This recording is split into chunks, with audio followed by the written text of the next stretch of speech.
우리에게 주시는 하나님 말씀을 함께 보시겠습니다.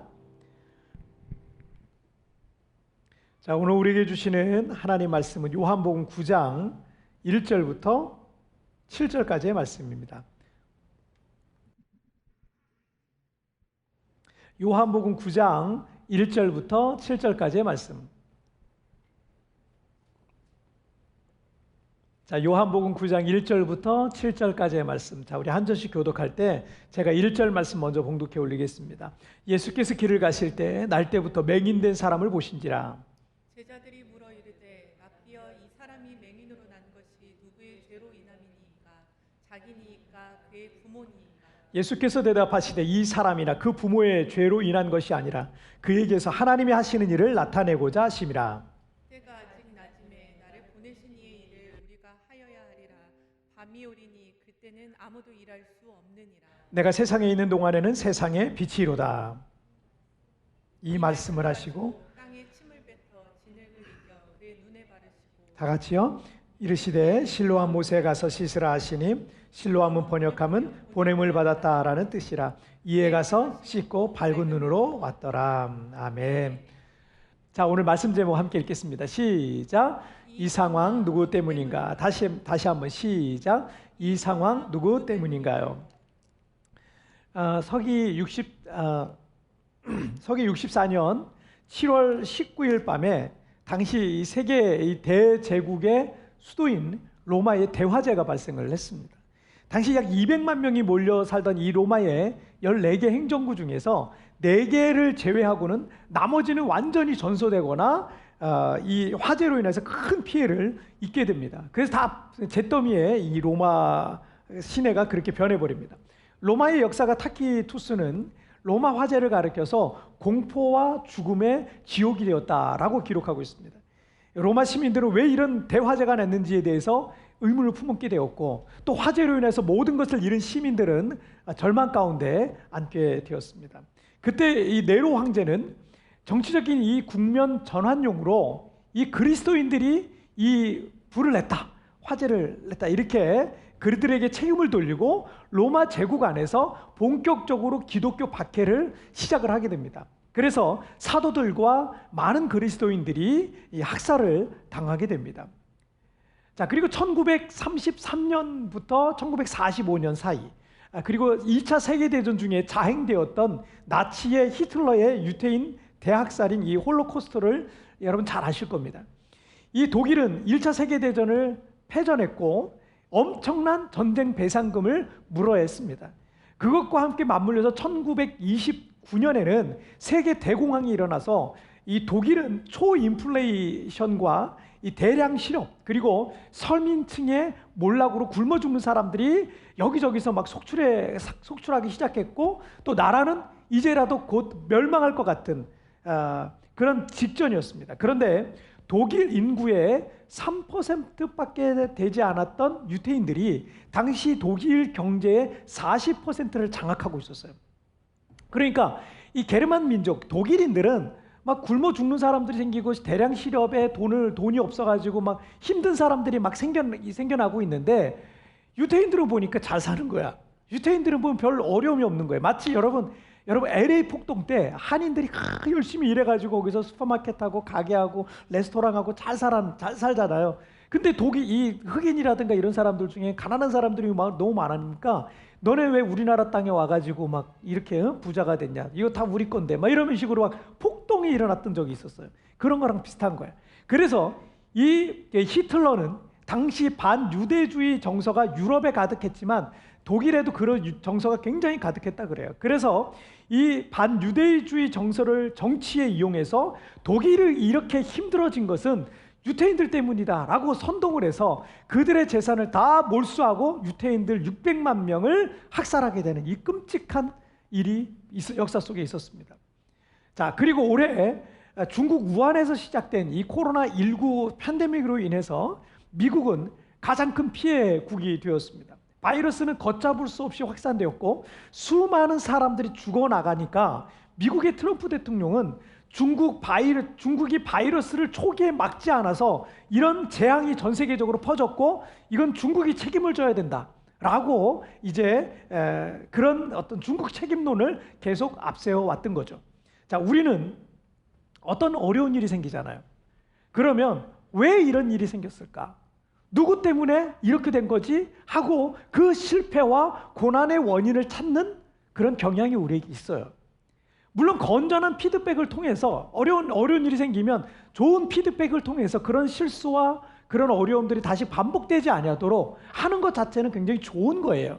하지만 로마의 네로 황제라든지 독일의 나치의 히틀러라든지 미국의 대통령처럼 우리가 어려운 상황에 닥쳤을 때 다른 사람에게 그 원인을 돌리고 어떤 환경에 그 원인을 돌리는 것은 그것에 대한 자신의 책임을 면하려고 하는 인간의 죄성 중에 있는 죄성 가운데 하나예요. 그게 그 책임을 면하려고 하는 죄성이에요. 여러분, 아담과 하와가 선악과를 따먹었죠? 그랬을 때 주님, 제가 잘못했습니다. 제가 주님의 말씀을 어겼습니다. 용서해 주세요. 이렇게 안 했어요.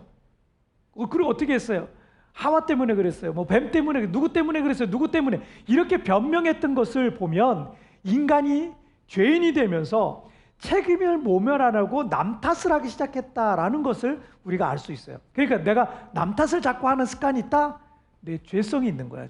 죄성이 그렇게 더 큰 거예요. 죄가 나를 더 자꾸 지배하고 있다라고 보면 됩니다. 여러분, 춘추 전국 시대의 중국의 사상가 이 공자는 일이 잘못되면 군자는 제 탓을 하고 소인은 남을 탓한다라고 말을 했어요. 정말 큰 사람은 어떤 상황 속에서도 남 탓을 하거나 환경 탓을 하지 않고 자기가 그 모든 상황을 책임지는 사람이 진짜 큰 사람이다 라는 거죠. 그릇이 큰 사람이다 라는 거죠.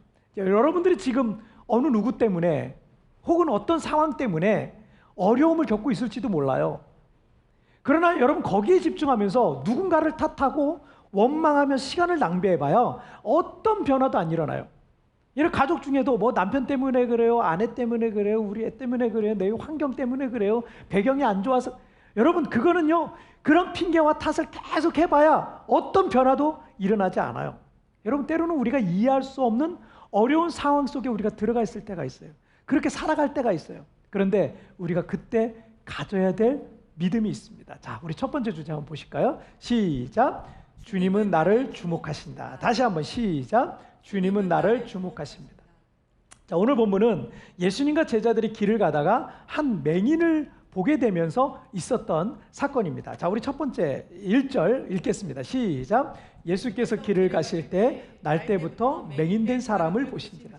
자, 요한복음 9장 8절에 보면 이 사람은 시각장애로 활동이 자유롭지 못했기 때문에 구걸하면서 살 수밖에 없었다라는 내용이 나와요. 자, 그 마을 사람들도 이 사람이 어디서 구걸하고 늘 어디에 앉아서 구걸하고 있는 그 모습을 늘 봤기 때문에 마을 사람들도 이 사람을 잘 알고 있었다라는 내용이 나옵니다. 자, 2절 말씀을 한번 보실까요? 2절 보시겠습니다. 시작. 제자들이 물어 이르되 라삐어, 이 사람이 맹인으로 난 것이 누구의 죄로 인함이니까? 자기니까? 그의 부모니까? 자, 당시 유대 사람들은 모든 질병과 장애의 원인을 죄로 봤어요. 그래서 자기가 죄를 지었든지 아니면 부모가 죄를 지어서 이 사람이 그런 장애를 갖게 되었다라고 그 사람들은 믿었습니다. 그래서 제자들은 예수님께 누구 죄 때문에 이 사람이 저런 장애를 가져서 이렇게 비참한 삶을 지금 살아가고 있습니까? 라고 묻고 있는 겁니다. 누구 때문에 이 사람이 이렇게 벌을 받게 되었냐? 라고 말하는 거죠. 자, 그런데 여기서 저는 좀 흥미로운 사실 하나를 발견하게 되었는데, 제자들이 그 맹인을 보고 그런 질문을 했다는 것은 예수님과 제자들이 동시에 그 사람을 봤다는 얘기거든요. 동시에 그걸 봤다. 그런데 우리 1절 한번 다시 한번 볼게요. 1절. 예수께서 길을 가실 때 날 때부터 맹인된 사람을 보신지라, 이렇게 되고 있어요. 제자들이 빠졌죠. 예수님과 제자들이 길을 갈 때 봤다라는 내용이 아니라 예수님께서 날 때부터 맹인된 사람을 보셨다라고 되어 있습니다. 제자들도 분명 같이 보고 있었는데, 그런데 예수님께서 보셨다라고 이렇게 마치 예수님이 혼자 보시는 것처럼 성경이 기록하고 있다는 얘기는 뭐냐면 예수님께서 바로 그 맹인을 주목하고 계셨다라는 것을 의미하고 있는 겁니다. 사람들은 그 사람이 맹이는 것을 봐요. 사람들은 어떤 사람을 볼 때 그 사람이 가난하다라는 걸 봐요. 그 사람이 뭘 하는지, 그 사람이 연봉이 얼마나 되는지, 얼굴이 예쁜지, 어디가 잘생겼는지, 어느 대학을 나왔는지, 집안이 좋은지, 어떤 능력이 있는지, 그런 외적인 것들을 보고 그를 판단하기도 하고 가까이 하거나 멀리 하거나 그러기도 하는 거예요. 여러분, 하지만 여러분 사무엘상 16장 7절 말씀 한번 볼게요. 사무엘상 16장 7절 함께 읽겠습니다. 시작. 사람은 외모를 보거니와 나 여호와는 중심을 보느니라. 주 예수님은 그 사람이 어느 대학을 나와서 무슨 일을 하고 연봉이 얼마고 얼마나 대단한 능력을 갖고 있는지, 얼굴이 얼마나 잘났는지 못났는지 이런 거에는 전혀 관심이 없어요. 전혀 관심이 없어요.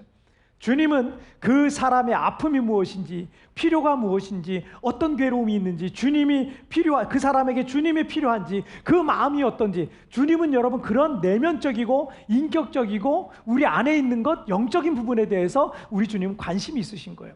즉, 그 맹인은 예수님이 누구신지도 모르고 또 예수님 앞에 있지만 예수님의 얼굴을 볼 수도 없는 그런 상태잖아요. 자, 사람들은 지금 누구 때문에 이 사람이 이렇게 벌을 받게 되었나, 사람들은 관심이 있을지 모르지만 예수님께서는 지금 그가 얼마나 아픈지, 얼마나 괴로운지, 얼마나 그 상황에서 벗어나고 싶은지, 그의 내면 깊은 것, 내면의 아픔과 심령의 가난함을 우리 주님은 보고 계십니다. 여러분이 몸이 아플 때 가족들이 얼마나 아플까라고 이렇게 진심으로 걱정을 하겠지만 여러분이 느끼는 정도의 아픔까지는 이해하지 못할 거예요. 그게 당연한 겁니다. 여러분이 어떤 문제 때문에 홀로 그 문제를 해결하느라 너무나 고통스러운 나날을 보내고 있는데, 나를 사랑하는 누군가가 네가 얼마나 힘든지 내가 이해해 라고 말해주면 그 말에 힘을 얻긴 할 거예요. 힘이 되긴 할 거예요. 하지만 그 사람이 내 상황을 100% 이해한다거나 느끼는 것은요, 불가능한 거예요. 그렇지는 않아요. 너무 섭섭해하지 마세요. 그게 어쩌면 당연한 거예요. 나도 마찬가지고요. 자, 하지만 주 예수님께서 불쌍한 맹인을 바라보셨듯이 여러분, 주님께서 지금 나를 바라보고 계신다는 거예요. 지금 우리의 그 형편을 바라보고 계신다는 거예요. 사람들은 내 겉모양만 바라보지만 주님은 나의 내면의 모습을 보고 계세요. 나의 형편과 처지와 상황을 지금 우리 주님은 주목하고 계시는 거예요. 그리고 불쌍히 여겨주시는 거예요. 그리고 어떻게 도와줄지를 생각하고 계시는 거예요. 다른 사람들이야 나를 100% 이해할 수 없을 겁니다.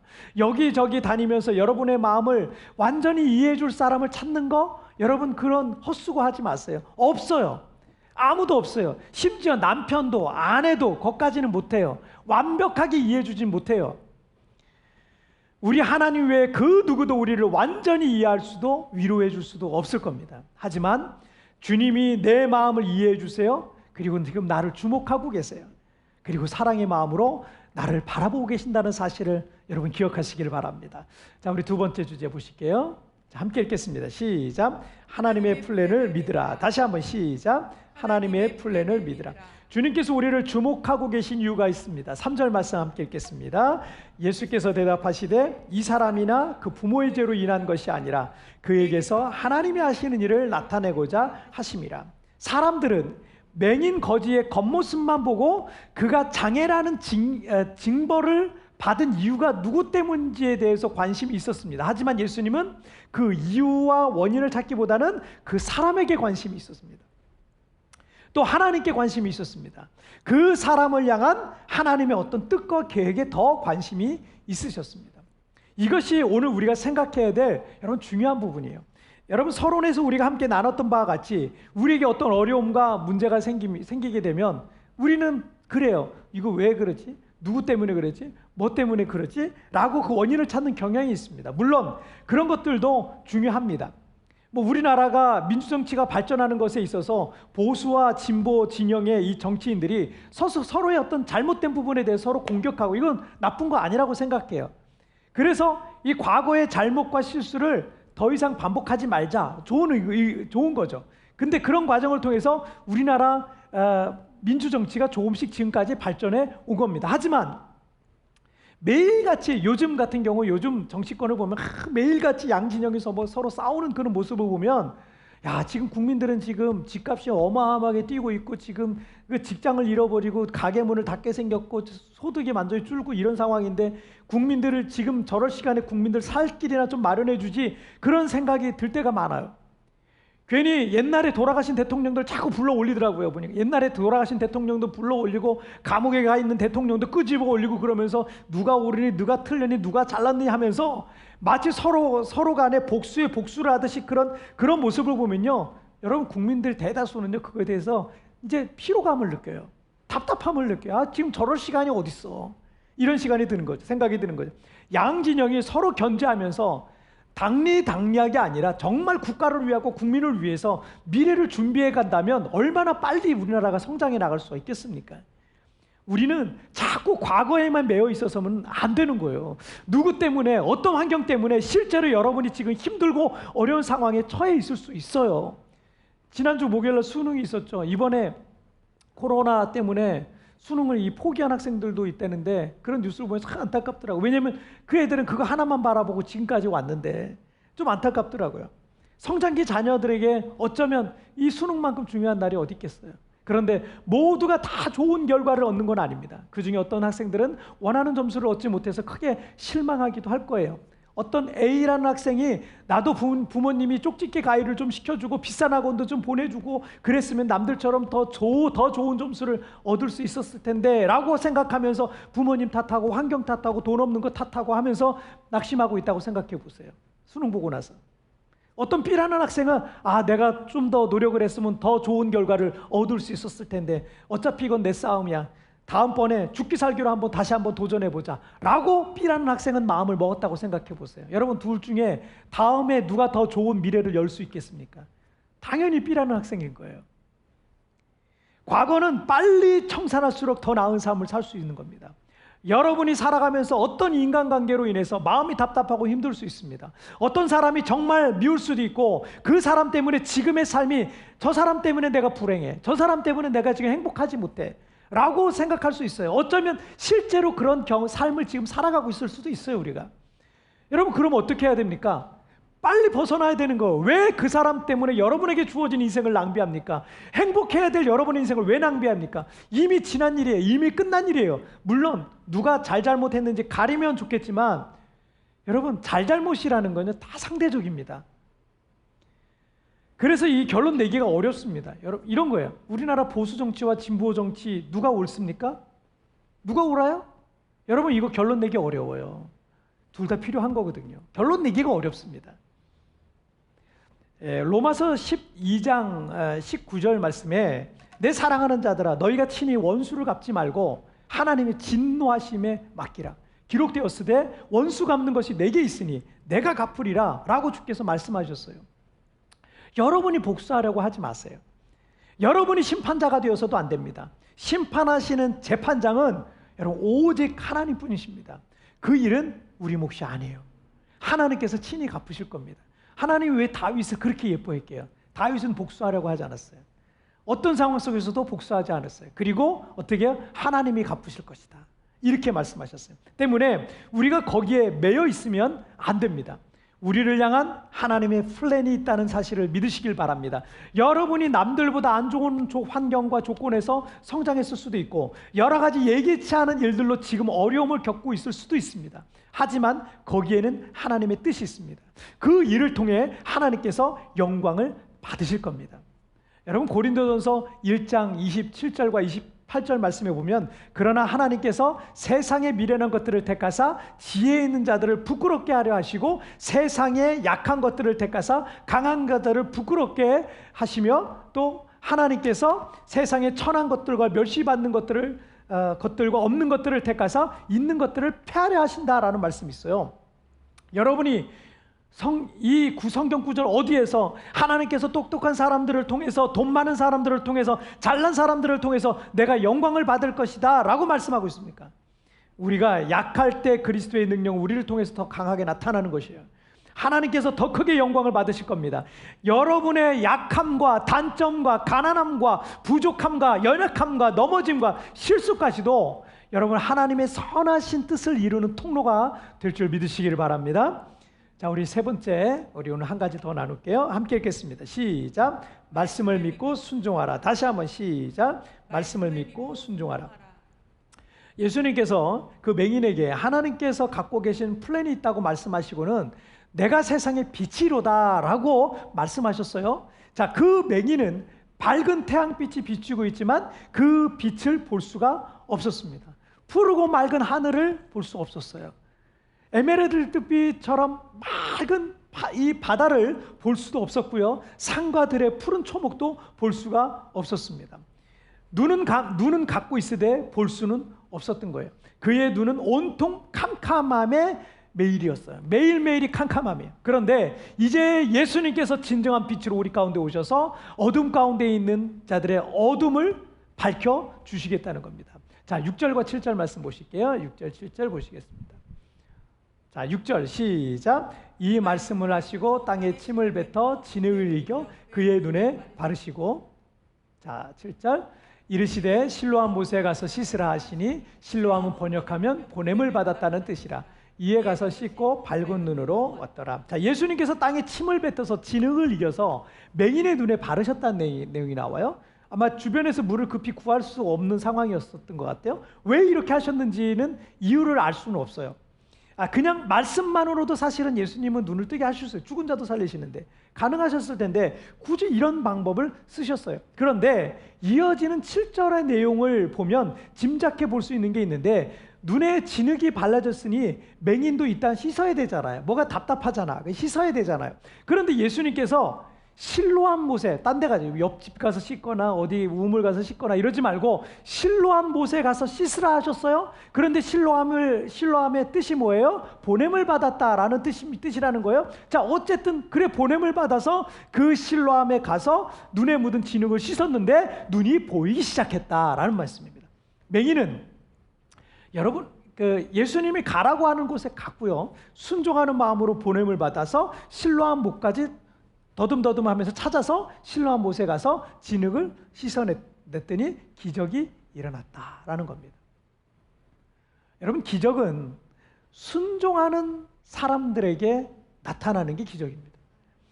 여호와 하나님께서 모세에게 하나님의 지팡이를 손에 잡고 그 손을 바다에 내밀라고 해서 그대로 했더니 홍해가 갈라진 거 아니에요. 여호수아에게는 제사장들이 법궤를 들고 요단강에 들어가게 해서 들어가라 했을 때 그대로 했더니 요단강이 멈춰 쌓였던 거 아니겠습니까? 여리고성을 하루에 한 바퀴씩 돌으라 해서 그대로 했더니 난공불락의 철의 성이었던 여리고가 무너졌던 거 아니겠습니까? 예수님께서 베드로에게 깊은 데로 가서 고기를 잡자 하고 데리고 가셔서 배 오른쪽에 그물을 던져라 했더니 그물이 찢어지도록 고기가 많이 잡혔던 거 아니겠습니까?